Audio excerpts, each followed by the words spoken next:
He revisado su currículo y veo que tiene usted una amplia experiencia en el aspecto constitucional, así como también en el congresal. Así que creo que su tarea, si de salir elegido como magistrado, va a ser muy fructífera. Yo quería pedirle que nos diga qué cosa cree que se debe cambiar o mejorar en el Congreso y en el Tribunal Constitucional para tener una mejor gestión. En cada uno un ejemplo. Gracias.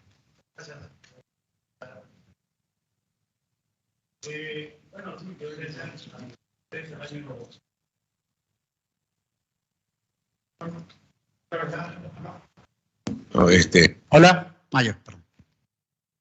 Muchas gracias al congresista Montoya. Bueno, yo ingresé al Congreso el año 2001 como técnico y bueno, hice una carrera por 16 años. Llegué a ser asesor principal aquí en el Congreso de la Comisión de Constitución en 2 oportunidades y la Comisión de Justicia también en 2 oportunidades. Y bueno, he trabajado, mi línea de investigación básicamente es estructura del Estado, derecho constitucional del poder. Y bueno, en cuanto a mejoramiento de las instituciones, bueno, creo que lamentablemente en el país hemos tenido un constitucionalismo muy conservador que no ha permitido optimizar nuestros estamentos de poder y no es solamente un problema peruano, sino es un problema latinoamericano, ¿no? Hay una suerte de retraso en el mejoramiento de las instituciones. Y por lo tanto creo que sí es necesario establecer algunas reformas que permitan mejorar el sistema de poder. Por un lado el Parlamento, que debe tener una mayor calidad en la representación, quizás un sistema de circunscripción más pequeño que permita que haya una conexión entre el elector y el representante, el modelo de organización bicameral, siempre y cuando sea imperfecta, es decir, que haya un sistema originario que tenga una visión distinta y además funciones también diferenciadas, podría mejorar la función parlamentaria, ¿no?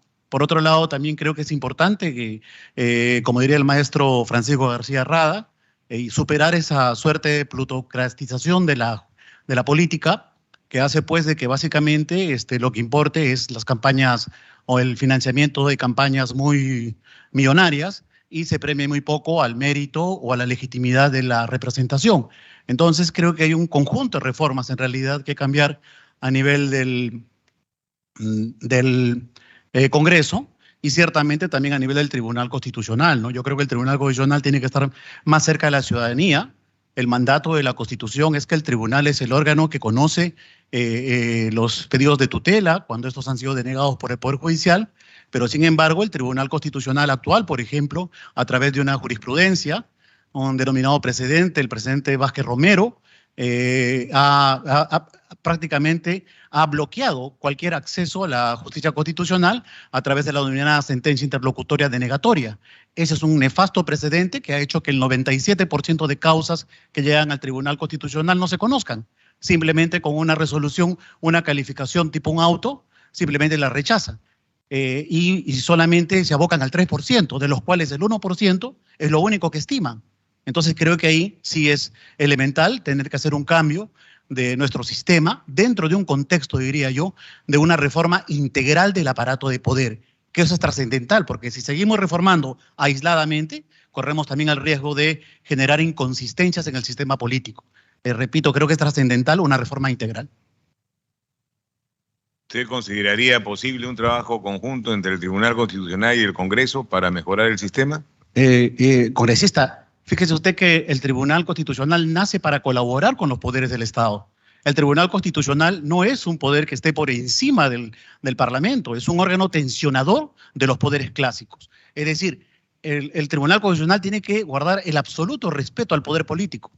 De él tiene su fuente, el Tribunal Constitucional nace del Parlamento, es un par parlamentario prácticamente, y por tanto lo que debe hacer es establecer puentes para la colaboración y la armonización del ejercicio de poder. Entonces creo que ahí hay un elemento esencial, una permanente política de colaboración que debe haber entre el Parlamento y los poderes públicos. Muchas gracias, doctor. Congresista Lera, por favor. Gracias, doctor. Muy buenas tardes, o ya casi buenas noches, doctor Gustavo Gutiérrez. Las consecuencias jurídicas de las decisiones del Tribunal Constitucional establecen criterios de actuación para todo el aparato estatal. Esto afecta directamente a la ciudadanía, que no puede estar de acuerdo con lo decidido. Esta situación de incomodidad o rechazo por parte de la ciudadanía debería ser tomada en consideración dentro de la evaluación de un caso. Sí, por supuesto. Por eso es que el nuevo Código Procesal Constitucional, que ha sido aprobado en julio del año pasado, establece, por ejemplo, la figura del amicus curiae, ¿no? Es una suerte de una democracia deliberativa, una democracia que esté conectada con el ciudadano. No solamente el diálogo debe ser con las instituciones de poder, sino con la propia ciudadanía. Y es por eso que decía que estos frenos creados por la jurisprudencia, a la luz de una supuesta autonomía procesal del Tribunal Constitucional, utilizando algunos criterios filosóficos que están al margen de la Constitución, es lo que finalmente pues hace que haya un divorcio entre el Tribunal Constitucional y la colectividad. Entonces yo creo que eso debe ser superado y más bien todo lo contrario. La Constitución establece que el Tribunal Constitucional tiene que conocer todas las causas que le llegan a conocimiento y permitir también que los justiciables puedan intervenir en los procesos. Fíjese, por ejemplo, el actual Tribunal Constitucional, prácticamente con la reforma hecha por el Congreso que le obligaba a tener que conocer las causas, bajo la presidencia de la señora Ledesma, han considerado que no es necesario la vista de la causa. Entonces, la vista de la causa sí es necesaria porque es el único momento donde el ciudadano puede mirar al magistrado y decirle lo que piensa. Por lo tanto, eso es un freno. Y además que vulnera principios procesales que están contemplados en el propio Código Procesal Constitucional, artículo 3, que habla del principio de inmediación. Yo como un ciudadano que voy a defender mis derechos, tengo al menos que tener la posibilidad de verle a los magistrados y que ellos me den las razones por las cuales no van a estimar una pretensión. Por lo tanto, creo que hay mucho por hacer, hay mucho trabajo que hacer en el Tribunal Constitucional para aproximarle a la ciudadanía, que creo que es la tarea central de un juez constitucional. Es básico lo que usted me manifiesta y yo creo que es importante poder acercar a la ciudadanía con el Tribunal Constitucional, que los ve muy divorciados, ¿no? Correcto. Vamos a ver la segunda pregunta. ¿Considera que la muerte digna puede ser contemplada como derecho fundamental si ésta se basa en el ejercicio de la libertad y la autopercepción de la dignidad? Bueno, es un tema que de alguna forma voy a encontrar algunas limitaciones en mi intervención porque probablemente en algún momento, si es que tengo el honor de ser magistrado del Tribunal Constitucional, tendría que abocarme a tomar una decisión, ¿no? Entiendo que inclusive hay un caso emblemático de una señora que ha pedido la eutanasia, ¿no? En estos casos. Pero yo veo el Tribunal Constitucional y la función del juez constitucional desde una función como guardián de la Constitución. Yo puedo tener mi propia valoración ideológica, filosófica, doctrinaria, pero postulo para ser un guardián de la Constitución. Por lo tanto, yo tengo que garantizar la defensa de los mandatos de la Constitución, las normas, los principios, los valores y la cultura que hay en la Constitución. Si la Constitución me dice que se debe tutelar la vida, por lo tanto, la admisibilidad de una restricción a la vida tiene que tener la misma categoría constitucional. Entonces, creo que básicamente el nivel de correspondencia para poder admitir una posibilidad como esta es del propio legislador, que a través del poder constituyente que tiene por mandato del originario, finalmente puede establecer algunos límites absolutos a los derechos, porque definitivamente la muerte es un límite absoluto a la vida.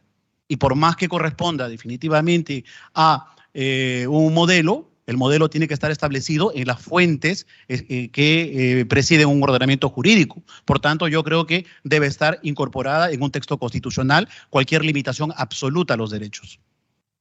Esto implica que no tiene nada que ver una decisión del Tribunal Constitucional con una creencia religiosa. Lo que pasa es que el Tribunal Constitucional tendría que tomar en cuenta también la cultura de la Constitución. Y la cultura de la Constitución tiene un modelo. Es un modelo clásico, es un modelo occidental, por ejemplo, que incorpora determinadas instituciones que son tutelares de la sociedad, como por ejemplo la familia, como por ejemplo el matrimonio. Pero definitivamente hay nuevos conceptos culturales que se van afirmando en una sociedad. Pero esos conceptos tienen que ser incorporados a la Constitución. Y eso es una decisión que le corresponde soberanamente al Poder Constituyente derivado, que en este caso es el Congreso. Muchas gracias. ¿No más preguntas? Congresista Bob Empujada.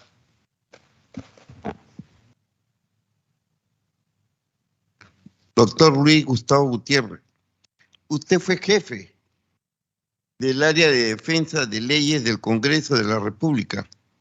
Cuéntenos de esa labor y cuáles fueron las defensas más destacables en esta área que ha realizado. Bueno, muchas gracias, congresista Wong. Bueno, sí, tuve la oportunidad de un tiempo no tan largo asumir la jefatura de la Oficina de Defensa de las Leyes, que es en esencia defender las normas evacuadas por este Congreso, este honorable Congreso, ¿no? Y ciertamente una de las normas que nos tocó defender en el momento en el cual me correspondió fue la Ley del Servicio Civil, que buscó establecer una regulación en el empleo público y que finalmente fue declarada favorable hacia el Congreso, ¿no? Se pretendió impulsar una carrera pública que encuentra de todas maneras diversas taras a nivel social. Por eso es que decía, quizás a modo de reflexión, siguiendo al profesor Roberto Gargarella, que en muchos casos, lamentablemente, los cambios que podemos hacer en favor de los derechos o del mejoramiento de determinados servicios de naturaleza público-burocrática no se pueden hacer aislados. Se requiere hacer una suerte de reforma integral de todo el aparato de poder. Pero ciertamente creo que ese trabajo que se hizo para que se apruebe una ley como la del empleo público ha sido ciertamente muy importante en lo que se refiere a buscar que de una vez por todas pues se asienten las bases de un servicio público decente en el país, ¿no? Como profesor de Derecho Constitucional, fundamenteme usted a qué se considera incapacidad moral. Mencione unos ejemplos. No le entendí claramente, por favor. ¿Me puede repetir la pregunta? Como profesor de Derecho Constitucional, fundamenteme usted a qué se considera incapacidad moral. Mencione unos ejemplos. Bueno, es una pregunta también interesante, importante, que tendría que establecer una línea primero histórica, porque es una institución que forma parte del constitucionalismo comparado. Son categorías que se utilizan como una suerte de control político de los gobernantes, ¿no? Ciertamente la incapacidad moral, a mi criterio, es valorativa, y esa valoración la hace la Asamblea Popular, ¿no? Como la hace, por ejemplo, en la Argentina, cuando se incorpora la Constitución del 94, el juicio por mal desempeño, o en el Paraguay, cuando se le hace un juicio político al presidente Lugo y finalmente se le vaca como consecuencia de cuestionársele su intervención en una suerte de tráfico de terrenos, o como se intentó hacer con el presidente Arosemena por temas de alcohol en el Ecuador y se hizo con el presidente Abdalá Bucaram, o como se hizo con Collor de Mello en el Brasil, o como Carlos Andrés Pérez en Venezuela, o como Ernesto Samper en Colombia. En consecuencia, creo que es una suerte de tubo de escape que en determinado momento el Parlamento tiene que configurar. La moral es algo muy, muy abstracto, y por cierto, para que haya una consideración de una inconveniencia de naturaleza moral, tiene que haber una homogeneidad del pensamiento social. En este caso, la homogeneidad del pensamiento tiene que estar en la Asamblea Legislativa, y es por eso que se habilita que esa incapacidad moral requiere 87 votos. Es decir, ese es un alto consenso, casi difícil de encontrar, como por ejemplo ahorita mismo, que tenemos varios años ya como magistrados provisionales, porque hay un alto voto que exige el constituyente para poder habilitar estos mecanismos de cierre en el sistema democrático.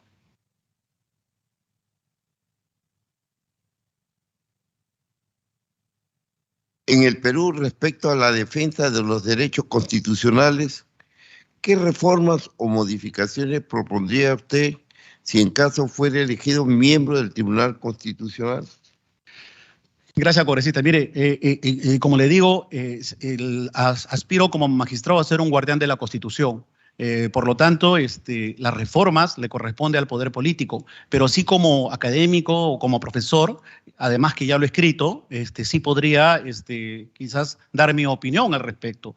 Yo creo que el constitucionalismo latinoamericano y por tanto el constitucionalismo peruano requiere un conjunto de reformas en lo que Gargarella denomina la sala de máquinas de la Constitución, y que quien le habla en un artículo lo ha rebautizado como el cuarto de máquinas de la Constitución.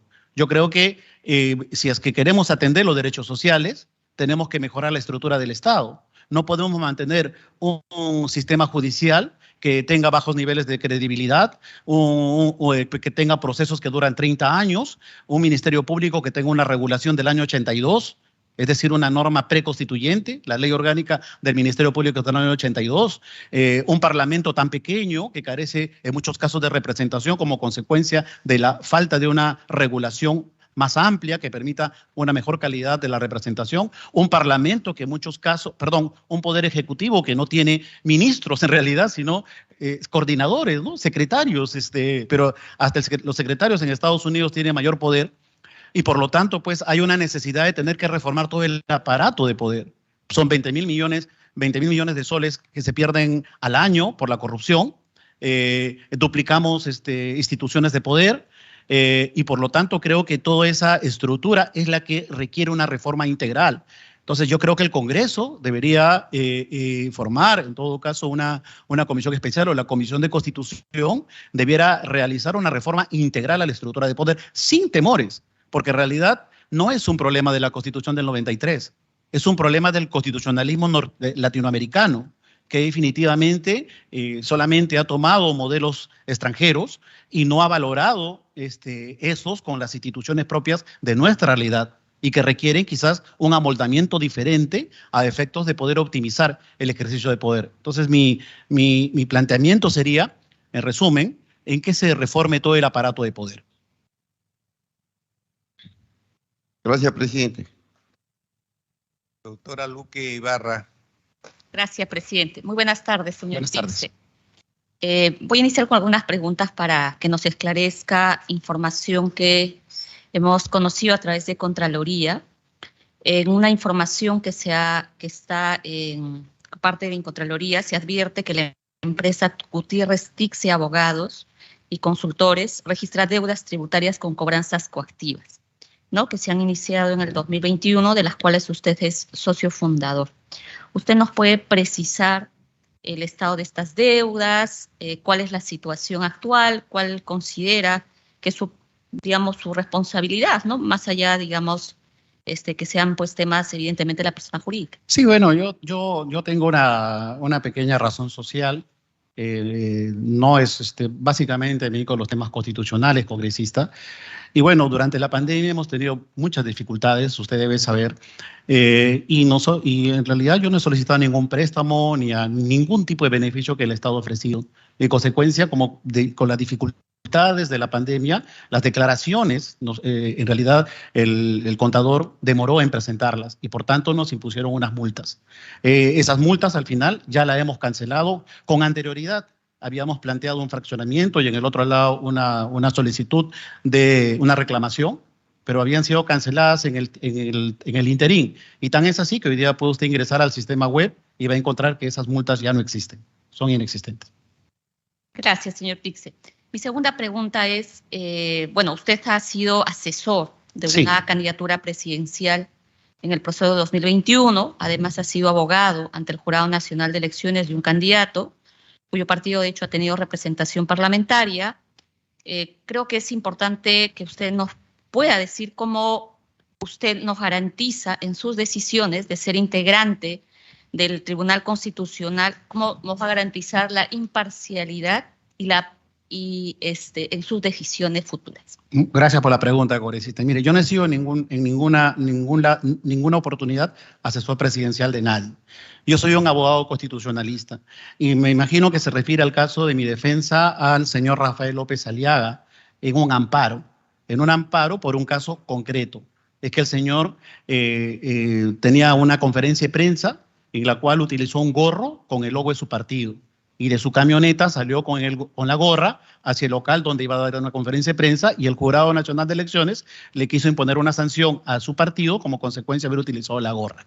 Esa es una decisión, es un acto que yo considero que es inconstitucional porque no está trastocando la orientación de la neutralidad política, porque no estaba en la conferencia con la gorra, sino salió de su camioneta por el sol a las 9 de la mañana en ventanilla y caminó hacia el local. En consecuencia, el único caso que yo he visto del señor López Aliaga ha sido ese. Ahora bien, yo soy abogado especialista en materia constitucional, en materia electoral. He visto también casos del señor Fernando Olivera, por ejemplo. He visto casos de varios alcaldes. He visto casos del señor Álvaro Paz de la Barra del partido FE. Es decir, de APP, de algunos candidatos de APP. Es decir, tengo alguna experiencia en materia electoral porque ese es el ámbito que me desempeño. Pero sí le podría decir que yo no he visto ningún tipo de indemnización, ningún tipo de proceso penal, sino básicamente en materia constitucional. Y además, por cierto, congresista, yo creo que la integridad no puede estar referido a la posición que puede tener un aspirante. John Marshall fue miembro del Partido Federalista y fue uno de los más importantes presidentes de la Corte Suprema de los Estados Unidos. Francisco Tomás y Valiente fue un militante del Partido Socialista sin carnet, pero totalmente declarado, y creo que fue uno de los mejores presidentes del Tribunal Constitucional Español, ¿no? En el Perú hemos tenido casos importantes como el de Álvaro Landini o como el señor García Toma. Entonces creo que lo que yo considero, y además, por cierto, que lo anuncio, me van a disculpar, pero como aspirante al tribunal, yo me declaro seguidor del principio de la ingratitud. Y por tanto, me elijan de elegirme, en realidad al agradecimiento lo tengo que tener a los derechos y a la democracia, y no a mis electores, porque creo que eso es una tarea fundamental con la cual debe ejercer un magistrado del Tribunal Constitucional. Muchas gracias. Le pregunto porque creo que usted conoce la situación política del país. Correcto. Y muchas veces se han generado problemas sobre temas de conflictos de intereses. No tenemos, pues afectos positivos, ¿no? Como en otros países. Entonces creo que por eso era importante hacerle esta pregunta. Y alrededor de eso, usted haría público los distintos patrocinios, asesorías que ha desarrollado en pro de esa transparencia de ser usted elegido. Sí, por supuesto, congresista. La verdad que yo no tengo mucho patrocinio porque yo he trabajado en el Congreso del 2001 al 2016. En realidad casi toda mi vida profesional ha estado aquí. Recién a partir del 2016 que ingresó al Congreso una nueva composición legislativa, tuve que retirarme. No me contrataron. Entonces, he empezado a trabajar en la vida privada y, bueno, me desempeño básicamente en la docencia y en el ejercicio de la profesión, litigando en temas constitucionales. De acuerdo. ¿Y cuál es su apreciación, doctor Titze, sobre el control de convencionalidad aplicado a decisiones jurisdiccionales referido a poderes discrecionales del Poder Ejecutivo? Ese es un tema bastante interesante. Fíjese usted, yo la verdad creo que el control de convencionalidad es doctrina de la Corte, pero no es pacífica, no es unánime, y además, por cierto, creo que es una forma de control difuso. Héctor Fix Amudio, presidente de la Corte Interamericana de Derechos Humanos y padre del derecho procesal constitucional, decía que el control de convencionalidad es una técnica para solucionar casos de la Corte, no de los jueces del sistema interno judicial. Sin embargo, después vino García Ramírez, me parece, otro mexicano, y bueno, en una sentencia orientó de que también podían los jueces del derecho interno. Pero fíjense usted, congresista, que para que haya un control difuso o haya un control de convencionalidad, tiene que haber un caso abierto. O sea, tiene que haber un proceso que no ha terminado con una sentencia. Si ya hay una sentencia, en consecuencia, ¿cómo se puede aplicar un control de convencionalidad o un control difuso? Si usted se refiere básicamente al debate político que en la actualidad tenemos, me parece que tanto la Corte como también la jurisprudencia del Tribunal Constitucional, en el caso Cruciat, había señalado que una vía, por ejemplo, para controlar figuras como el indulto era la justicia constitucional. Por lo tanto, lo que debía corresponder es un amparo. Entonces, un amparo, porque en el amparo se podía reclamar la desatención finalmente, no sé, se podía cuestionar que erráticamente se estaba dando una medida, pero eso no ha existido, no existe, ¿no? Entonces, yo creo que eso hay que reflexionar, hay que generar un debate importante y finalmente el Código Procesal Constitucional, en el artículo 8 del título preliminar, ha establecido una figura bastante importante, ¿no? Y ha señalado en el artículo 8 que, en efecto, nosotros podemos aplicar la Convención Americana y la jurisprudencia de la Corte, pero también podemos aplicar la Constitución y la jurisprudencia del Tribunal Constitucional. Y como jueces o como operadores del sistema, podemos preferir inclusive el derecho interno al derecho internacional. Será el juez constitucional finalmente quien decida y habrá que respetar la decisión del juez constitucional, sea la que adopte. Entonces creo que eso podría comentar. ¿Y qué opinas sobre estos procesos de reforma constitucional que se han ido dando en países de Latinoamérica como Ecuador, Bolivia, Chile, ¿no? Donde se han instaurado afirmaciones en su constitución sobre la plurinacionalidad e incluso en algunas constituciones se ha establecido el tema de los derechos de la naturaleza? ¿Cuál es su posición jurídica? Me parece muy interesante, ¿no? Me parece bastante interesante. Creo que esa es la vía, por ejemplo, para poder acercar a la población a la política, ¿no? Creo que la reforma, por ejemplo, que se hizo en el Ecuador en el año 2008, por ejemplo, para incorporar la convocatoria de una asamblea constituyente, que ya en el Perú la tenía la Constitución de 1834, no, la de 28, porque el 34 se hizo una reforma porque lo establecía la Constitución del 28, son fórmulas que me parece importante para poder acercar a la población una democracia deliberativa y también reconocer nuevos derechos colectivos que emergen, ¿no? Los derechos son dinámicos, no son dialécticos, por lo tanto hay olas de derechos que tienen que ser reconocidos permanentemente, ¿no? Aunque en lo personal, yo como les decía, creo que el problema sigue estando en la estructura, porque los derechos son tan dinámicos que el poder de la interpretación los puede recrear. O sea, hoy en día, siguiendo a Carpizo, el maestro mexicano, diríamos que hay dos órganos que tienen alguna preeminencia en el derecho constitucional. El órgano de reforma, que son ustedes, y el órgano de revisión, que es el órgano de interpretación, que es el Tribunal Constitucional. Entonces, la interpretación puede configurar el reconocimiento de derechos que están creados en la Convención, en la jurisprudencia y en la vida dinámica misma, ¿no? Entonces, hay derechos como la consulta previa, como la protesta, como la verdad, que no están en el texto constitucional, pero sin embargo, ¿quién va a negar que son derechos fundamentales? Entonces creo que lo que tenemos que garantizar es un tribunal constitucional independiente, sin sesgos, que creo que eso es importante, y por otro lado, pues sobre todo enfocarnos, creo que Latinoamérica necesita reformar la estructura de poder, que me parece que es el tema central. ¿Y qué comentarios jurídicos tienes sobre la reciente decisión del Tribunal Constitucional sobre el indulto del señor Alberto Fujimori? Fíjate, como le decía, ese también es una pregunta que me encuentro limitado, porque eventualmente, si es que tengo el honor de ser magistrado, pues podría volver a conocer el tema a través de un amparo. Como les decía, lo que sí puedo decir, porque lo he escrito, es de que aplicar la técnica del control de convencionalidad o la técnica del control difuso requiere un caso abierto. Y yo lo que considero que en la actualidad, y tampoco antes, ha habido un caso abierto. El caso La Cantuta está cerrado. Ya tiene una sentencia resuelta. Entonces, ¿cómo un juez puede aplicar un control de convencionalidad en un caso cerrado? Entonces, creo que la vía correspondiente es otra, es la vía constitucional. Entonces, si es que se activa una vía constitucional, lo más probable es que llegue al Tribunal Constitucional y tenga que emitir un pronunciamiento al respecto.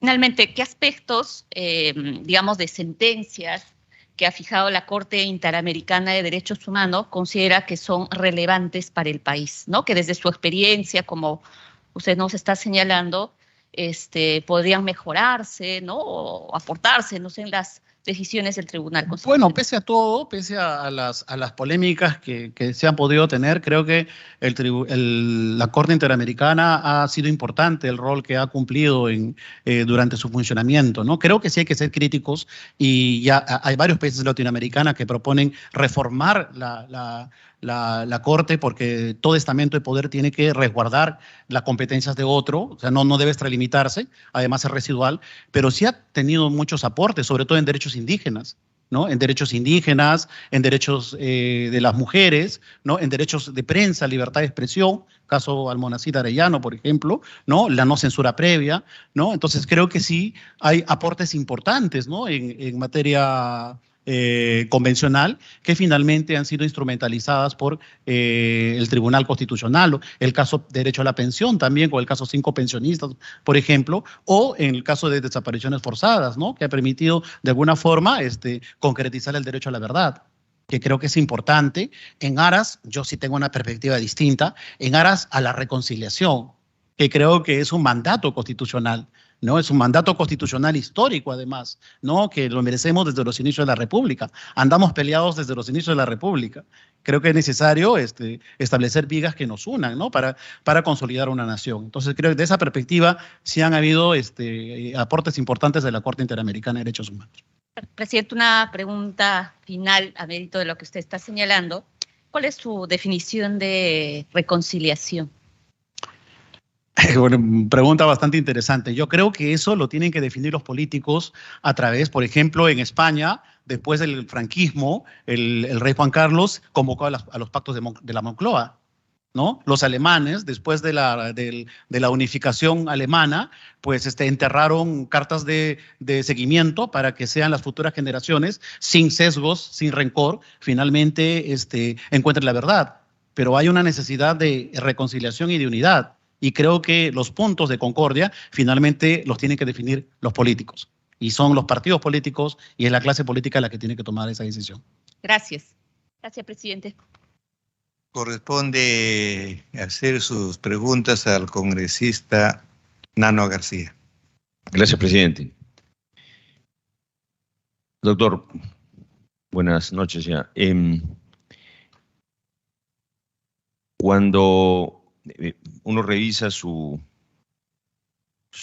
trayectoria de vida, y lo ha señalado usted, encontramos que ha tenido una dilatada labor en el Congreso de la República. A partir de esa experiencia,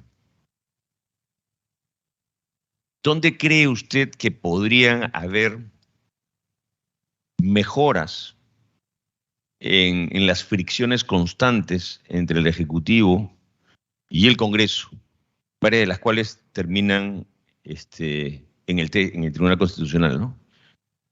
¿Qué sugeriría si fuese legislador o qué sugeriría como reformas ahí? Muchas gracias, congresista Nano Guerra. Yo creo que el sistema peruano es un sistema presidencialista, ¿no? Y más bien durante la evolución de la República hemos sufrido de caudillismos muy fuertes. Y por eso es que a partir de la Constitución del 33, sobre todo, se vienen incorporando instituciones para frenar el poder presidencial. Entonces se han incorporado algunas instituciones de los regímenes parlamentaristas, ¿no? Entre ellas el gabinete del Consejo de Ministros, los ministros y algunos mecanismos de control político, ¿no? Para poder un poquito frenar el poder presidencial. Bueno, yo creo que de alguna manera creo que tiene que ver mucho también desde la génesis, ¿no? Yo creo que es desde la consolidación de un sistema de partidos, ¿no? Las clases políticas tienen que estar mejor formadas, ¿no? Tiene que haber élites políticas. Lamentablemente, las reformas hechas a último momento durante el régimen del señor Vizcarra han sido un retroceso, ¿no? Al eliminar la reelección parlamentaria, al quitar inmunidad a los congresistas. De alguna forma, yo creo que más bien es todo lo contrario, ¿no? Los países desarrollados tienen élites. Uno ya sabe quién va a ser del Senado de la República de los Estados Unidos, ya sabe quién va a ser el presidente o candidato a la presidencia, ¿no? Entonces, creo que también hace falta un poquito más de madurez en el Parlamento y también a nivel del Poder Ejecutivo, ¿no? Tenemos ejecutivos muy endebles. Quizás por eso señalo de que el sistema de composición del Poder Ejecutivo también debería merecer algunos cambios. Quizás el balotaje debería en ese momento incorporarse la figura de la elección de los congresistas en la segunda vuelta para que se haya una cohesión o una mayoría y tenga el presidente de la República una representación parlamentaria hegemónica, por ejemplo, que hoy en día no lo tiene y en los últimos tiempos tampoco. Entonces creo que hay varios cambios allí que realizar, ¿no? Pero yo creo que básicamente el tema Parlamento-Ejecutivo, relaciones Ejecutivo-Congreso, pasan más que todo por la madurez política de los grupos partidarios. Y es por eso que, reitero, creo que ahí hay que hacer algunas reformas en el sistema de partidos y en estos mecanismos de elección de las autoridades. Doctor, una autoridad, un tribuno en el Tribunal Constitucional estará sometido a presiones, a estrés. ¿Cómo afrontaría usted ese tipo de presiones y cómo las afronta en su vida normal, ¿no? Porque todos estamos sometidos a estos temas. Bueno, yo creo que buscando el consenso, ¿no? Yo creo que buscando el consenso, a veces vemos que en el Tribunal Constitucional hay demasiada tensión, demasiada polarización, lamentablemente, y lo vemos inclusive todos los días cuando un magistrado sale a la televisión a opinar sobre temas que en realidad conceptualmente los magistrados debieran expresarse por sus sentencias, ¿no? Creo que ahí es un exceso, en realidad, de un magistrado constitucional estar en la televisión, por ejemplo. Yo creo que la dinámica y la propia vivencia, ¿no? de prácticamente estar con mucho activismo durante todo el desempeño de la carrera profesional. He sido asesor aquí y un asesor aquí tiene que prácticamente estar día y noche porque es como un bombero, ¿no? El pleno dura horas de horas en muchos casos, ¿no? Entonces, yo creo que sí, más bien tengo toda la dinámica para poder abrir las puertas del tribunal. Considero, por eso le decía, nefasto este cierre del Tribunal Constitucional ya hace varios años atrás, a través de esa jurisprudencia Vázquez-Romero, que ha impedido que miles de causas puedan ser conocidas por el tribunal. Javier Álvaro Orlandini tenía ese lujo de conocer 8.000 procesos en su presidencia. Entonces, este tribunal, 3.000. Entonces, creo que la dinámica de la experiencia de vida es creo que lo que nos va a poder permitir lograr reivindicar nuevamente al Tribunal Constitucional. Yo creo que la búsqueda de consenso es lo que debe primar en estos órganos colegiados. Diría de alguna manera que la tensión que se vive acá en los plenos y en el Congreso lo puede preparar para la otra tensión. Yo creo que sí, yo creo que eso es importante. Más bien, yo no creo que deba ser excluyente, porque muchas veces pretendemos excluir la función parlamentaria, la función legislativa, la experiencia que es muy importante acá de muchos asesores que trabajan con mucho esfuerzo, están acá metidos de lleno y a veces con salarios más bajos que en otros lugares, por cierto. Y ciertamente yo creo que sí, es una gran preparación para poder asumir funciones importantes en el Estado. Yo creo que esa es una experiencia riquísima que a mí al menos me adiciona un valor agregado. Congresista Aragón Carreño, ¿puede usted preguntar al candidato? Gracias, presidente. Primero saludar al doctor Luis Gustavo Gutiérrez Tixe. Sí, por la vía virtual. No sé si estamos. Ya. Doctor, usted es académico, bueno, ha estado también como asesor de, no sé si me escucha, asesor de comisiones, asesor de despacho congresal, etcétera. Yo le quería preguntar, cuando hablamos de los alcances del concepto de lesa humanidad, el Tribunal Constitucional peruano, no sé si se me escucha bien. Sí, correctamente. Ya. El Tribunal Constitucional peruano ha recogido ciertos presupuestos que se necesitan para que una acción tenga esa denominación de lesa humanidad. ¿Cuáles son esos presupuestos que ha establecido el Tribunal Constitucional? Bueno, muchas gracias, señor congresista. Bueno, entiendo de que la figura de lesa humanidad viene de la suscripción de un tratado en materia de derechos humanos, que es el Estatuto de Roma, ¿no? Y suscrito por el Estado peruano en el año 2002, ciertamente, ¿no? Y por tanto, es una reconceptualización de un conjunto de actos que se realizan en agravio de los colectivos ciudadanos, ¿no? Y por tanto, entendemos que estos se convierten en perseguibles de una manera internacional, inclusive en un contexto internacional, como consecuencia de la grave lesión o lesividad que le producen no solamente a una persona, sino a un colectivo, ¿no? A un colectivo o a un sector poblacional, ¿no? La desaparición forzada, la tortura, en un contexto generalizada, ¿no? Pues definitivamente es un acto de crueldad que merece el mayor de los reproches, ¿no? Entonces, entiendo pues que con la suscripción del Estatuto de Roma, no solamente el Tribunal Constitucional, ¿no? Sino también el Estado mismo está obligado a tener que sancionar de manera eficaz este tipo de conductas en el Código Penal y a través de sus instrumentos de control, como en este caso es el Poder Judicial y ciertamente el Tribunal Constitucional. Ya, doctor, segunda pregunta.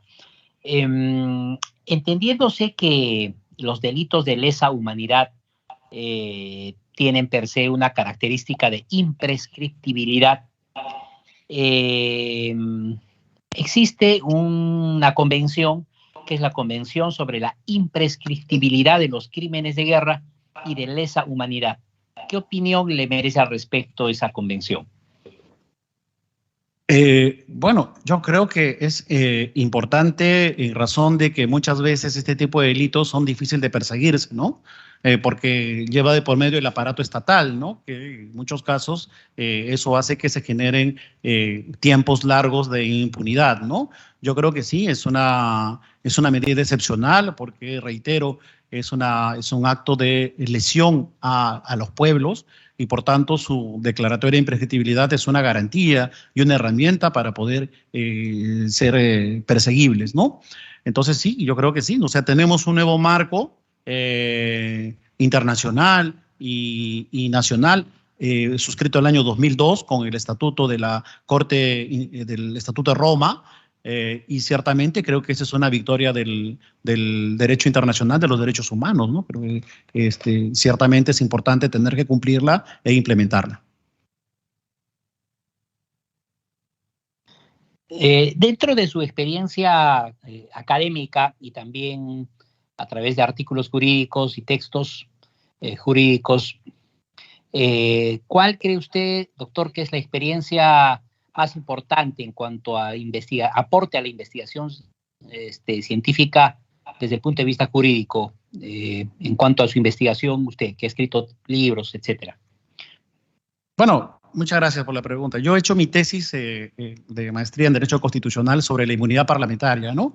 Entonces, en este trabajo encontré determinadas medias verdades, podríamos decirla, ¿no? Por ejemplo, se decía mucho que la inmunidad parlamentaria era un anacronismo porque venía del derecho inglés, del freedom from arrest. Sin embargo, el freedom from arrest es una gracia presidencial, básicamente por prisión por deudas, por prisiones civiles, ¿no? En realidad, no tiene nada que ver la inmunidad parlamentaria con la institución británica del freedom from arrest. En realidad, la inmunidad parlamentaria tiene su fuente en el derecho francés, en la inviolabilité, si se dice así, ¿no? En realidad, es una garantía en favor del parlamentario popular, del parlamentario de pueblo que se va a comprometer con su localidad, con sus ciudadanos, para poder enfrentarse al poder político. Por tanto, es un asambleísta que definitivamente es el primero que tendría que estar, por ejemplo, ahorita en los problemas que hay en la ciudad de Huancayo, por ejemplo, y que no esté expuesto por el Estado, por la policía, ¿no? a que se le califique como abuso de autoridad, disturbios, etcétera. Entonces, es una garantía sumamente importante que en varios países aún funciona. Lamentablemente en el Perú, por ejemplo, se confunde la inmunidad parlamentaria con el antejuicio político. El antejuicio político es otra institución, es una institución ajena al Congreso. El antejuicio político es una prerrogativa de los altos funcionarios, pero es incorporado a los congresistas. ¿Por qué? Para protegerlos por delitos de función. En realidad, yo considero de que esa institución sí no debe ser concedida a los congresistas, porque el Congreso no maneja poder, no maneja presupuesto, no maneja recursos. Un congresista no tiene capacidad de gasto, pero al congresista se le debe proteger por los delitos comunes que se le puedan imputar. Y la inmunidad parlamentaria en realidad no es una exención de pena ni nada por el estilo, ¿no? Sino simplemente suspende la persecución penal hasta que deje de ser parlamentario. Más bien es una garantía para que el parlamentario se pueda enfrentar al poder político y sobre todo cuando tenemos momentos de tensión donde hay un autoritarismo elevado o hay una introducción a un modelo dictatorial, etcétera. Entonces, el parlamentario tiene que estar premunido de esas garantías.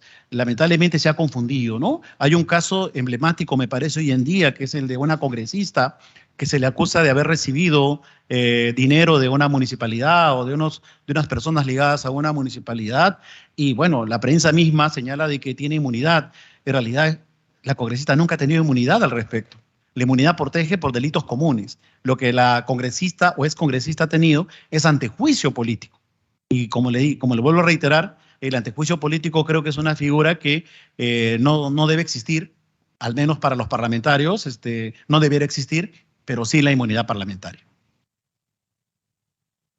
Doctor, algunas reformas importantes en caso necesite, si es que necesita nuestra Constitución Política del Estado, puntualmente, si considera que necesita, ¿cuáles deberían ser? Sea en modelo económico, sea en estructura del Estado, en fin, en cualquiera de los 6 títulos o 26 capítulos que tiene nuestra Carta Magna. ¿Cuál sería su opinión personal?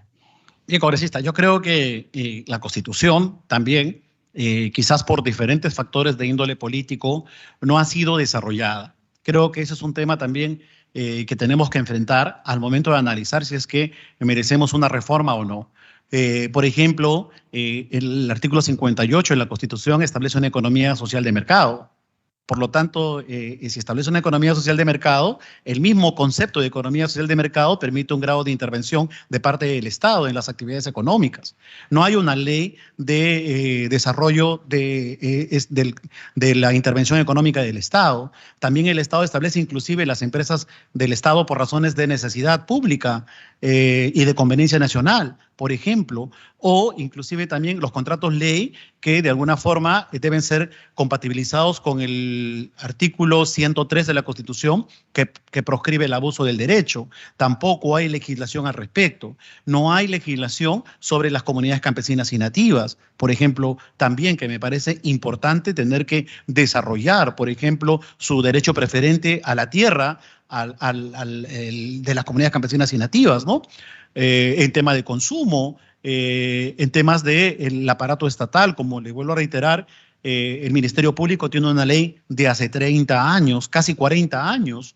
En realidad, no hemos desarrollado una institución que debe guardar un perfil acorde con las garantías y los derechos, ¿no? El Poder Judicial tiene una ley orgánica del año 93, pero antes de la aprobación de la Constitución de 1993, por ejemplo. Es decir, una ley un poquito ya que merece una visión distinta, ¿no? Entonces, yo creo que está pendiente. Está pendiente un conjunto de modificación, o mejor dicho, un conjunto de leyes que desarrollen el texto constitucional. Y en todo caso, como les vuelvo a reiterar, otra opción sería lo que hemos denominado el cuarto de máquinas de la Constitución, y es hacer cambios sistemáticos a la estructura de poder para que ésta finalmente se optimice en el rol de cumplimiento de los mandatos constitucionales, ¿no? Finalmente, doctor, ¿usted conoce alguna sentencia del TC que haya abordado temas vinculados al derecho a la salud sexual y reproductiva? ¿Cuál sería su posición al respecto? ¿Qué información nos puede dar? Si mal no recuerdo, me parece que en el caso de la píldora del día siguiente, ¿no? La anticoncepción oral de emergencia me parece un proceso de cumplimiento cuando se quiso frenar la distribución gratuita de este método anticonceptivo, ¿no? Bueno, yo creo que la Constitución también establece la paternidad y la maternidad responsables, ¿no? Por tanto, en tanto en cuanto estas estén habilitadas por los órganos sanitarios, creo que deben ser habilitados o permisibles, ¿no? En efecto, además debe haber docencia también de parte de los poderes públicos para poder hacer una planificación, ¿no? Fíjese que la planificación es muy importante y es un concepto que constitucionalmente también se ha perdido, ¿no? O sea, debe haber planificación también en cuanto a la población, ¿no? qué sé yo, también poblar determinadas localidades, fronteras, unidades geopolíticas donde existan centros poblados, etcétera. Es decir, tiene que haber también una política pública poblacional, y en ese sentido, pues la paternidad y maternidad responsable juega un rol fundamental. Yo creo que el tribunal, por ejemplo, en el caso anticoncesión oral de emergencia, ha actuado de manera tutelante de estos derechos, ¿no? en permitir el acceso a esta píldora de la población. Gracias, señor presidente. Gracias al doctor. Mi intervención ha concluido. Le toca el turno al congresista Salguana, está en línea. Plataforma virtual. Sí, presidente. Muchísimas gracias. Un saludo al doctor Luis Gustavo Gutiérrez Tixe, candidato a magistrado al Tribunal Constitucional. Doctor Gutiérrez, la Corte Interamericana de Derechos Humanos ha señalado que el concepto de vacancia presidencial por incapacidad moral en el país es un concepto indeterminado, ¿no? Y pide que se defina en el Perú los parámetros objetivos de la misma, entendiendo que esta indefinición sería el origen de este uso bastante indiscriminado, por decirlo de alguna manera, de la petición de vacancia presidencial, ¿no? Sobre todo en los últimos 4 o 5 años, ¿no? Porque la vacancia no se aplicaba, pues, los referentes históricos, tengo entendido Guillermo Billinghurst, o más atrás Ribagüero, no recuerdo bien, y luego recién el 2000 con Fujimori, y luego pasamos al 2016 a Kuczynski, adelante, se empieza a utilizar la vacancia presidencial de manera continua, ¿no? Y quizás forma parte de las causas de esta crisis política de la cual no podemos salir. ¿Qué piensa usted, qué opina usted de esta petición de la Corte Interamericana de Derechos Humanos? ¿Cuál es su opinión? Muchas gracias, congresista Salguana. Bueno, en realidad, la configuración de la incapacidad moral es un asunto de índole político. No hay un derecho fundamental de por medio. En principio, conceptualmente, me llama la atención la postura de la Comisión Interamericana de Derechos Humanos, porque en realidad no es un derecho fundamental el ser presidente, o sea, no es un derecho humano, ¿no? Por lo tanto, es un mecanismo de control político que tiene que tener un contenido valorativo que lo defina el propio derecho interno. En este caso, si la Constitución ha establecido una cláusula indeterminada, como usted señala, en materia de la incapacidad moral, es porque la moral es muy valorativa. Es muy valorativa y, por tanto, es la asamblea política la que tiene que definir el concepto de moral en determinado momento. Por ejemplo, fíjese, le pongo un paralelo, ¿no? Los jueces hoy en día hablan mucho del neoconstitucionalismo, de criterios valorativos, de pasar de las normas a los principios, de los principios a la moral. Entonces, las élites judiciales sí aplican su moralidad en sus sentencias, ¿no? O sea, no necesariamente la sentencia está guiada sobre una regla, sino en muchos casos por la valoración moral de un tribunal judicial. ¿Por qué? Porque hay un caso donde está ligado a los derechos que tienen que resolver, y probablemente porque la norma no resuelve un conflicto. Entonces, como la norma no resuelve un conflicto, tenemos que ir a los principios y de los principios a la moral. En el caso de conflictos políticos ocurre lo mismo. Si nosotros tenemos un conflicto y la norma finalmente establece un mandato, pues también es la asamblea política la que tiene que definir el concepto de moralidad. Entonces yo creo que es el Parlamento quien tiene que definir. Puede haber una reforma constitucional probablemente para establecer parámetros, o puede finalmente mantenerse como está. Ahora, a mí en realidad no me preocuparía mucho lo que sucede hoy en día, congresista Salguana. Fíjese, porque hace 30 años estos problemas entre Parlamento y Ejecutivo terminaban con un golpe de Estado. Es decir, América Latina era víctima de golpes de Estado a cada momento porque frente a la confrontación Parlamento-Ejecutivo simplemente había un golpe de Estado. Sin embargo, desde hace 30 años ha cambiado un poquito el escenario y la confrontación se ha dado en el seno del Parlamento. Y por tanto, han crecido figuras de control político como la vacancia. Como les decía, hay una ola de vacancias en América Latina desde hace unos 20 años atrás, ¿no? Y que las acabo de enumerar, ¿no? Por ejemplo, en Paraguay, con el caso de Fernando Lugo, en Brasil, con el caso de Dilma Rousseff, de Collor de Mello, en el Ecuador, con el caso de Abdalá Bucaram, ¿no? Me parece que a Lucio Gutiérrez también se le pretendió hacer una vacancia. En el caso de Venezuela, con Carlos Andrés Pérez. En Colombia, con Ernesto Samper, con el famoso caso de las 8.000 fojas. Es decir, se vienen suscitando este tipo de mecanismos en el derecho regional. Y por tanto esto es digamos que más bien permite que la confrontación esté en el seno institucional y no lleguemos a esas circunstancias nefastas de décadas pasadas donde todas estas confrontaciones terminaban con golpes de Estado. Hoy en día al menos tenemos la confrontación a nivel institucional. ¿Que hay que mejorar? Yo creo que sí, ¿no? Yo creo que en todo caso se podrían plantear algunas alternativas, por ejemplo, no sé, salvo mejor parecer, porque esto lo digo en una opinión abierta nada más, se podrían plantear unas alternativas quizás para que, planteada una vacancia presidencial, pues haya un periodo de tiempo y que no se vuelva a plantear nuevamente, por ejemplo, ¿no? O se eleve el número de votos a 104, como también se ha planteado en otra propuesta, ¿no? Pero yo sí creo que se debe dejar un margen de valoración a la discrecionalidad del Parlamento, que repito es muy importante, y finalmente también para fortalecer la función legislativa, ¿no? Yo creo en el constitucionalismo popular.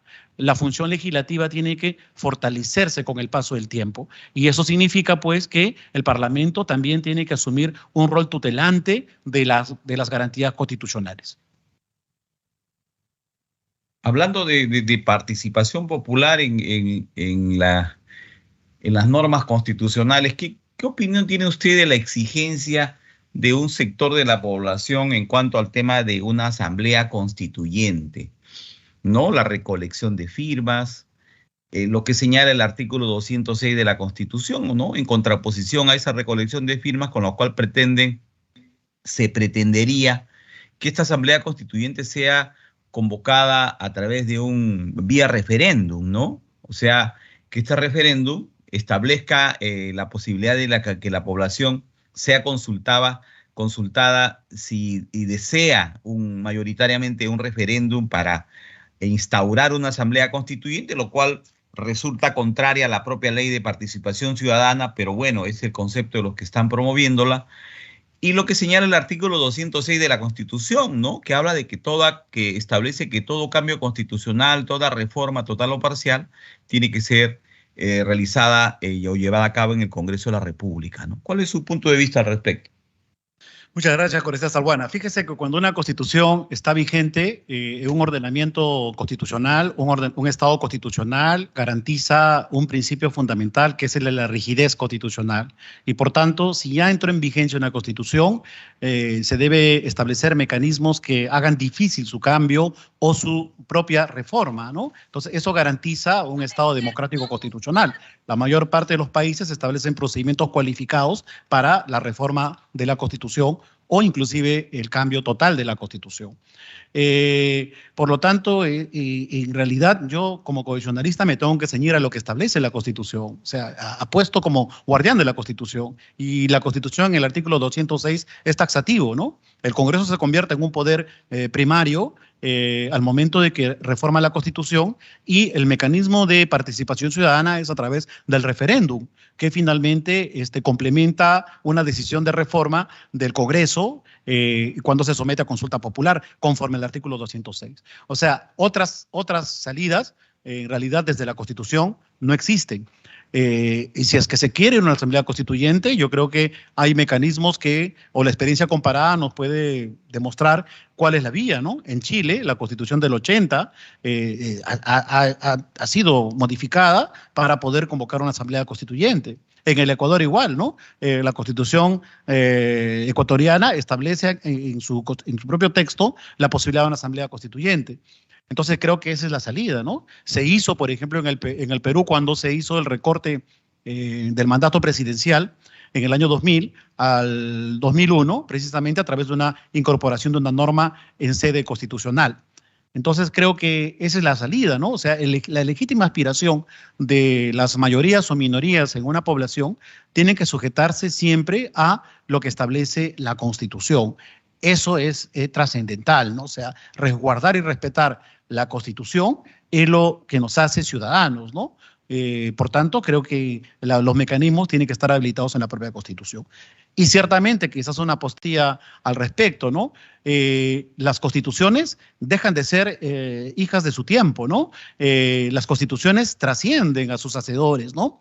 Y generalmente pueden ser también frutos de situaciones de alta complejidad o que con el paso del tiempo se generan confrontaciones, ¿no? La Constitución de los Estados Unidos inicialmente tenía 7 artículos y fue hecha por los convencionales de Filadelfia, entre ellos la mayoría aristócratas que tenían esclavos en dentro de sus haciendas, ¿no? Pero sin embargo ni Barack Obama pretendió desconocer esta Constitución, pues que podría haber aducido pues que era una Constitución que explotaba a sus ancestros, ¿no? ¿Por qué? Porque se entiende que una sociedad se institucionaliza cuando respeta los contenidos de la Constitución. Y si se tiene que cambiar, pues se tiene que emplear los mecanismos que la propia Constitución establece. Ok, doctor, muchísimas gracias. Eso es todo, presidente. Gracias. Muchas gracias, congresista Salguán. La congresista Tudela Gutiérrez tiene el uso de palabra también de la plataforma virtual. Gracias, presidente. Buenas noches, señor Gutiérrez.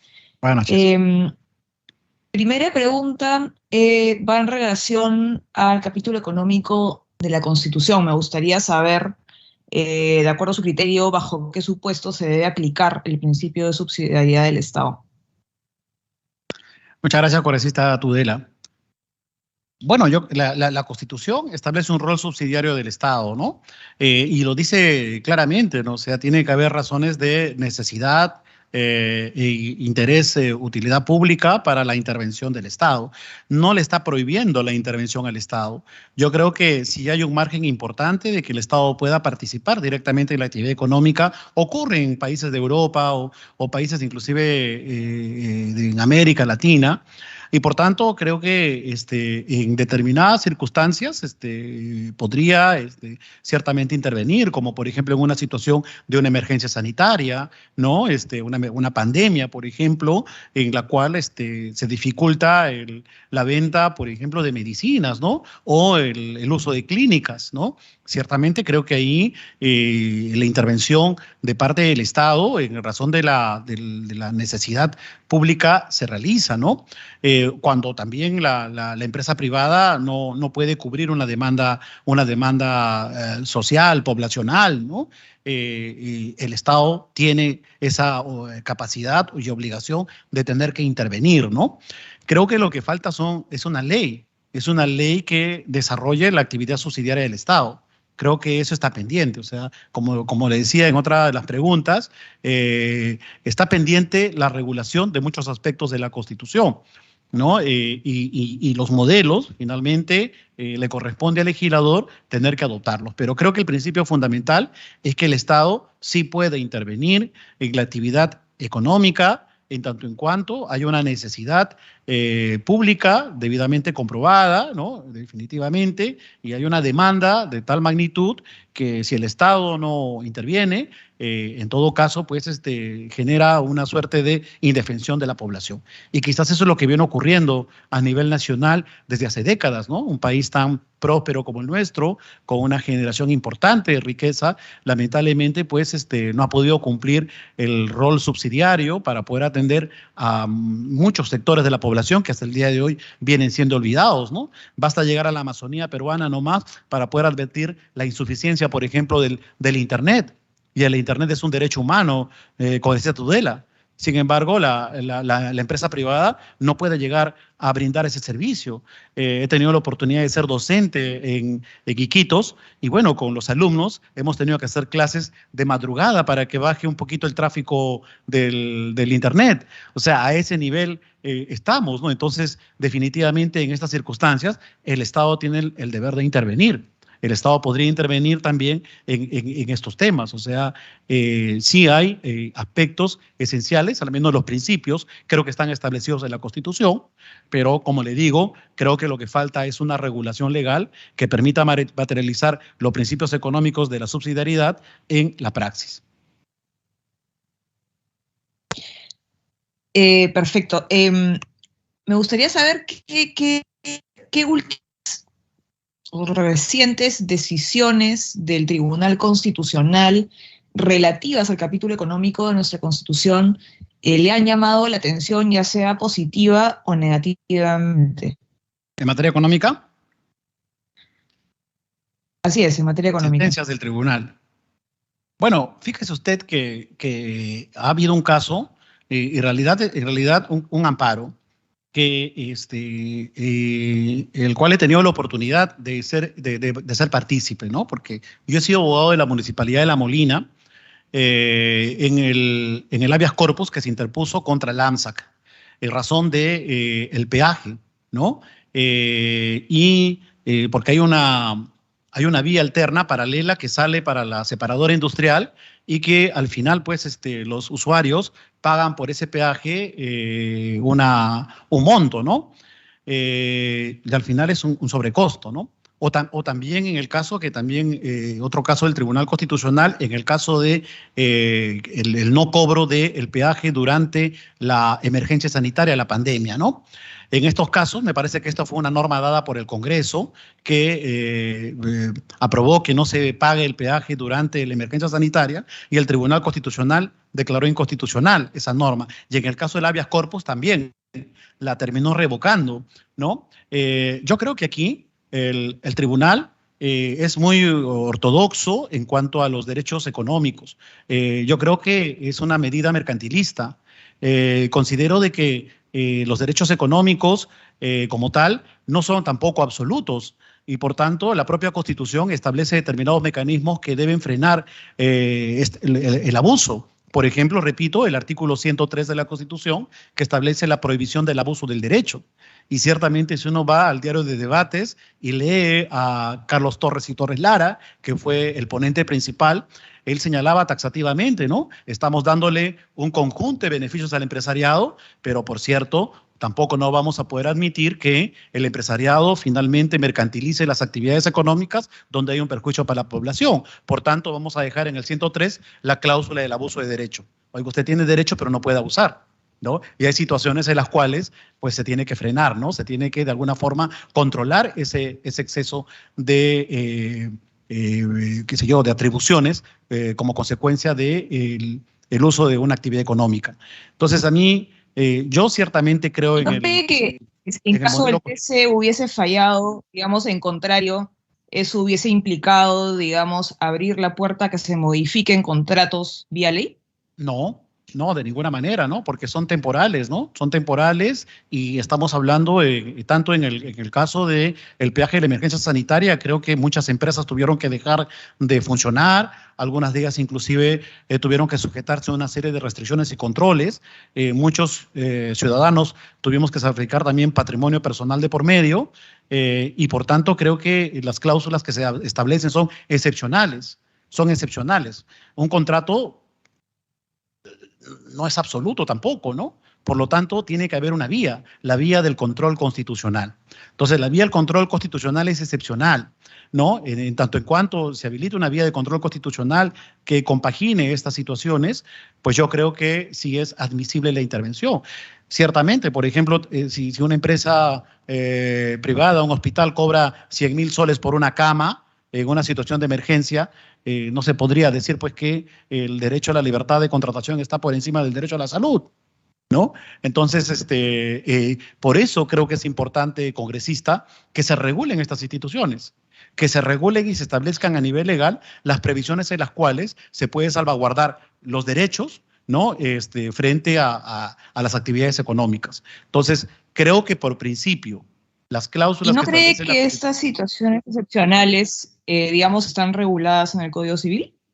¿Que podrían ser aplicadas, digamos, al contrato sin necesidad de dar una ley?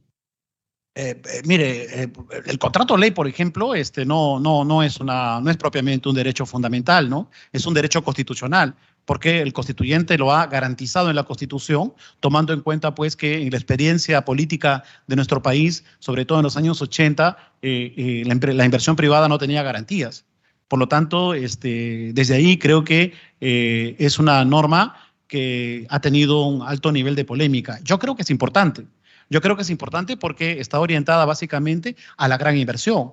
Por ejemplo, a que venga, no sé, la Toyota y ponga acá una gran empresa y que manufactura automóviles. Creo que es importante mantener esa disposición. Pero así como es importante mantener esa disposición, creo que también es importante establecer una ley especial que establezca algunos mecanismos de control constitucional, sobre todo cuando hay un exceso o hay situaciones en las cuales se requiera, pues, defender el interés de los usuarios. Como, por ejemplo, repito, ha ocurrido en algunas circunstancias en nuestra vida cotidiana, ¿no?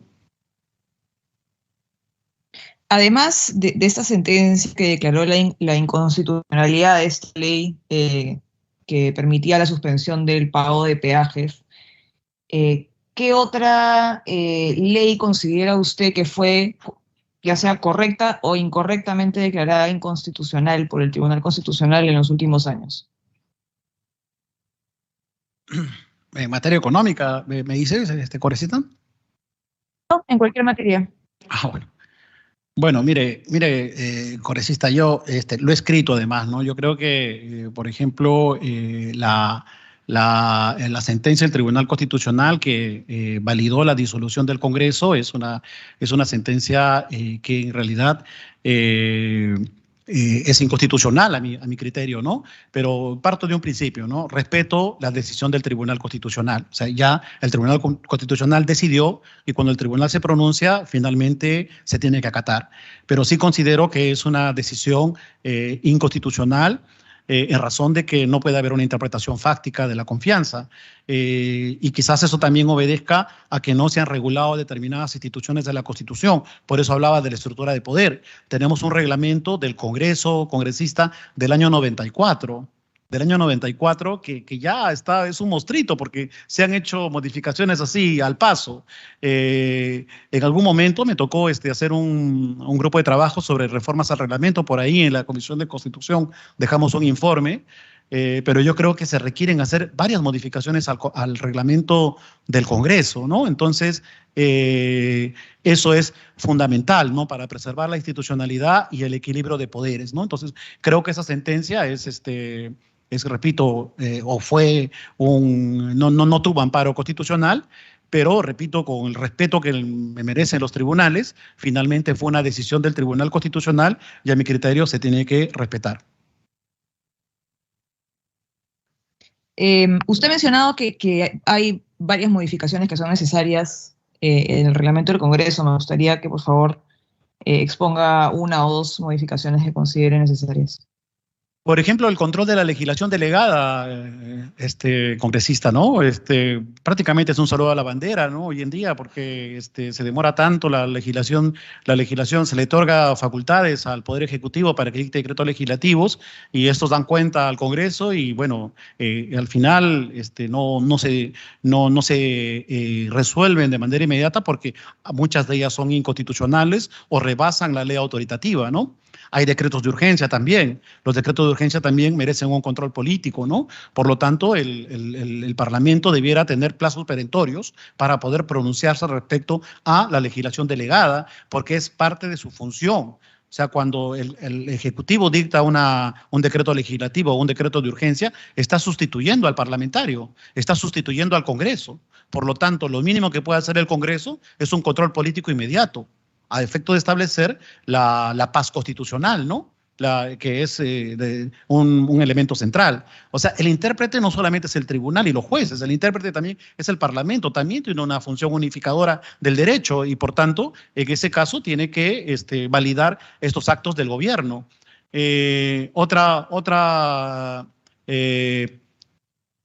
Otra reforma podría ser también las iniciativas ciudadanas. Un ciudadano o inclusive hasta por recojo de firmas, ¿no? Se puede recoger firmas para presentar una iniciativa legislativa, es decir, se van a recoger 30.000 firmas, señora congresista, y viene acá al Congreso y bueno, se tramitan pues así cuando el Congreso o la Comisión lo decida el dictamen. Yo creo que si hay una iniciativa legislativa que recibe 30.000 firmas de respaldo, el Congreso tendría que tener una prioridad mínimo como los proyectos de ley del Poder Ejecutivo para que se dictaminen, favorable o desfavorablemente, pero que tenga que haber un dictamen de manera inmediata, ¿no? La figura del juicio político también no ha sido del todo regulado. El artículo 89, me parece, es un procedimiento para el antejuicio político propiamente dicho, y ya de paso para el juicio político, pero sin embargo son dos procedimientos totalmente distintos. Entonces yo creo que, por ejemplo, el debido proceso del que se habla mucho, ¿no?, como una suerte de cuerpo de Cristo para los juristas, prácticamente es propiamente materia de un antejuicio político, ¿no? En cambio, en el juicio político sí hay un mayor margen de discrecionalidad de parte de la Asamblea Legislativa. Por lo tanto, deben ser procedimientos regulados en disposiciones distintas, ¿no? Entonces, los pedidos de información, congresista, que muchas veces, pues, no hay responsabilidad de parte de los ministerios, ¿no? Los ministerios, uno le manda un pedido de información que es un requerimiento importante para el trabajo parlamentario, pero sin embargo, en muchos casos, pues, los ministerios no cumplen con entregar la información que requiere el parlamentario para poder trabajar. Entonces, creo que todo esto también tiene que efectuarse un conjunto de cambios que permitan optimizar la función parlamentaria. Gracias. Por último, para terminar, para usted, ¿cuáles serían los criterios para analizar si un estado de emergencia vulnera el Estado constitucional de derecho y si cree conveniente el desarrollo de algún sistema de control político respecto a los estados de emergencia? Muchas gracias, congresista. Bueno, el estado de emergencia es una atribución de gobierno, ¿no? Es una atribución de gobierno. Es una atribución finalmente que permite al presidente de la República tomar decisiones inmediatas cuando hay una situación grave, ¿no?, interna, que requiera tomar medidas y acciones inmediatas. Yo creo que es parte de del ejercicio del poder gubernamental. ¿Existen controles? Sí, existe el control político y el control constitucional, congresista, ¿no? Existe el control político, ciertamente, porque las acciones que tome el gobierno pueden ser finalmente validadas, los decretos que dicte el gobierno pueden ser validadas o también expulsadas por el Parlamento. O sea, creo que más bien hay que operativizar y garantizar que esto funcione en una dinámica inmediata, ¿no? Y existe el control constitucional que se basa sobre el principio de razonabilidad y proporcionalidad y a partir del cual el ciudadano puede frenar cualquier injerencia en sus derechos, ¿no? Porque un estado de emergencia no anula derechos, los restringe. Entonces, al establecer alguna restricción, pues el ciudadano tiene derecho a frenarlos, ¿no? Y recuerdo que durante la pandemia, por ejemplo, a un pobre señor que sacó su perro a la puerta, se lo llevaron a empujones a la comisaría, ¿no? O una familia pequeña que estaba celebrando un cumpleaños, ingresaron pues unos policías con metralletas, ¿no? Es decir, ciertamente está relativizados los derechos, pero estos son excesos que son inadmisibles, ¿no? Por tanto, esto podría dar lugar, repito, a una medida reparatoria a través de un proceso constitucional que permita al ciudadano poder defenderse frente a la agresión de la autoridad. Entonces, son dos niveles distintos, ¿no? Pero yo sí creo que desde una perspectiva operativa, el estado de emergencia es una atribución gubernamental que se requiere necesariamente como consecuencia de la dinámica social que muchas veces es imprevisible, ¿no? Un terremoto, por ejemplo. Un terremoto o una intervención terrorista, ¿no? Es una situación, repito, que requiere que la dinámica gubernamental pues esté habilitada de manera inmediata. Ok, muchas gracias. Eso es todo. Gracias. Muy bien, doctor Gutiérrez Ticse, veo que usted ha sido asesor del Congreso muchos años, ¿no? Ha sido asesor en el Congreso, ¿no? Sí, hice una experiencia parlamentaria también. Yo quisiera preguntarle algo más de fondo ideológico sobre el tema constitucional, más allá de las cuestiones que acabamos de escuchar.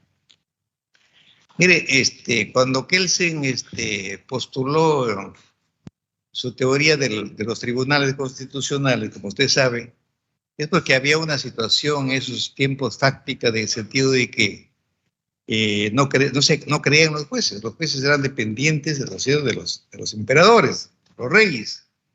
Entonces, en la boca de la ley, recuerda, en la boca de la ley los jueces no valían nada. Entonces, cansado, Kelsen dijo, creemos un tribunal constitucional. Y lo crearon. Pero ni él mismo pudo beneficiarse, porque cuando estuvo nombrado por un tribunal constitucional en Austria, como sabe usted, fue presidente incluso allí, y se habían proyectado series vitalicios, y cambió la situación política y tuvo que emigrar a Estados Unidos. Además que era judío, ¿no? Entonces, pero ya estamos en el siglo XXI.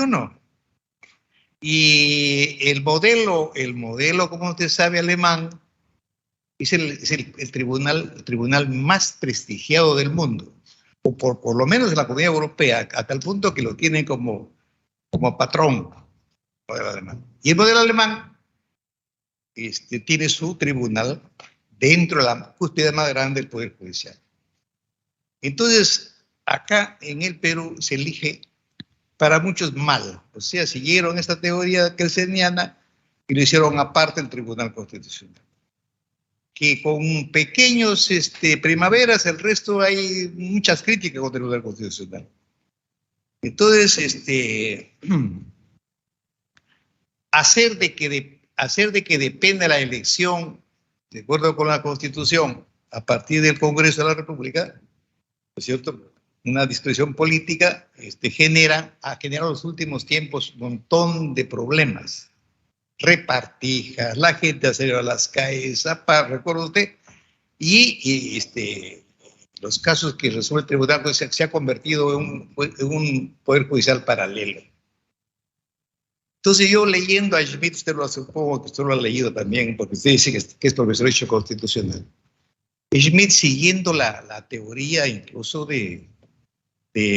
no solamente ya de Rousseau, sino de Savigny, de Weber, sobre todo de Savigny, el gran Savigny, decían de que los parlamentarios que son electos, decía Schmitt, no dan cuenta a sus mandantes. Entonces rompe la relación democrática entre el auténtico soberano que es el pueblo y el representado. Entonces, como quiera que entre lo que se ofrece el parlamentario y lo que debe hacer no responde al pueblo, Schmitt decía, primero el referéndum, Schmitt lo decía, y luego vamos a la fuente, como decía Weber, la fuente del poder que es el pueblo. Entonces, ¿usted no cree que de repente, ahora que hay unas voces, incluso el viejo catedrático San Marquino hoy de Premier, ha dicho que hay que suprimir el Tribunal Constitucional? No vale. Entonces, ¿usted no cree que de repente ya es mejor volver al sistema de división de poderes auténtico? Y el Poder Judicial, ¿por qué no puede convertirse en una sala de Tribunal Constitucional y evitamos todos estos problemas? Y lo elegimos de acuerdo con los vocales también de la Corte Suprema, que entre los más capaces, porque usted comprenderá, las críticas son muy fuertes. Dices, los mejores juristas en el Perú no se presentan a candidatos del Tribunal Constitucional para evitar la manipulación. Y en veces hay maltratos que no lo eligen porque simplemente la mayoría de 87 votos no alcanza. Yo quiero un punto de vista conceptual. Ya le he citado a los autores. Muy bien, muchas gracias, señor presidente. Bueno, Schmitt es parte del pensamiento sociológico del constitucional. Y bueno, en realidad es apasionante, pero también es polémica el razonamiento constitucional, no filosófico, pues yo no soy filósofo, pero sí constitucional de Carl Schmitt, ¿no? Porque Carl Schmitt, por ejemplo, también planteaba el estado de necesidad para poder quebrar un ordenamiento jurídico. Entonces, eso ha dado lugar a que muchos golpes de Estado se justifiquen por Carl Schmitt. Pero si por si acaso, ¿no? Si Fujimori dio Por eso, Estado, pues entonces- son los estados excepcionales. Pues. No, eso fue un golpe. O sea, eso no se justifica. No, los excepcionales puede ser Claro, cualquier por eso. circunstancia. Lo que pasa es que Carl Schmitt en su teoría habilitaba o justificaba jurídicamente, por ejemplo, un estado de necesidad a partir del cual alguien podía hacer un golpe de Estado. Entonces, bastante polémico en realidad desde una perspectiva constitucional, Carl Schmitt.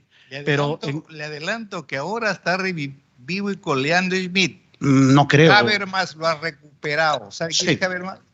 Sí, por supuesto. Yo creo que en realidad yo sigo mucho el pensamiento norteamericano. Yo soy un, Pero digamos, sí. tributario de un constitucionalismo popular. Pero si el tribunal es O sea, otra cosa, pues, porque ahí estamos hablando no de tribunal constitucional. Pero, estamos sí, hablando de una pero lo que constitución, pasa es que tema lo más- distinto, ¿no es cierto? Sí. Bueno, pero claro, yo le pregunto, no por el ánimo de hacerle cambio de opinión, sino No. que le digo para ver cuáles son sus ideas. Está hablando ahorita señor el presidente, presidente de ocurre la- lo siguiente, ¿no? Yo sí creo que el de la Tribunal Constitucional Comisión. en estos 100 años de Es un vigencia abogado.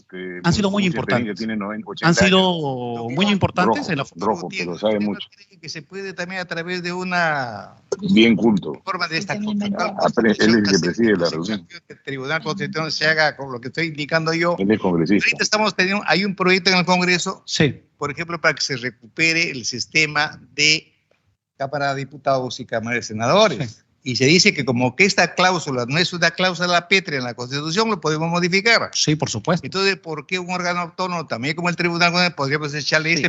ese mismo tema? ¿Por qué? Porque al Tribunal no le elige el pueblo, debería elegirlo el pueblo del Perú. Sí, Son por supuesto. 33 millones de peruanos y el Congreso de la República somos 130 parlamentarios. No hay ninguna relación de proporcionalidad. Es muy chico la muestra de representación. Entonces, a mí me parece que ahí hay varias cosas de repente, ¿no? Para conversar más adelante. Sí, Y presidente. si sale usted electo miembro del Tribunal Constitucional, pues tendrá usted también que colaborar en ese terreno ideológico, sobre todo político. Le agradecemos mucho, doctor Gutiérrez. Muchas gracias, presidente. Y que tenga usted suerte. Muchas gracias por presidente. acompañarnos. Gracias, señor Congresistas. Gracias, permiso.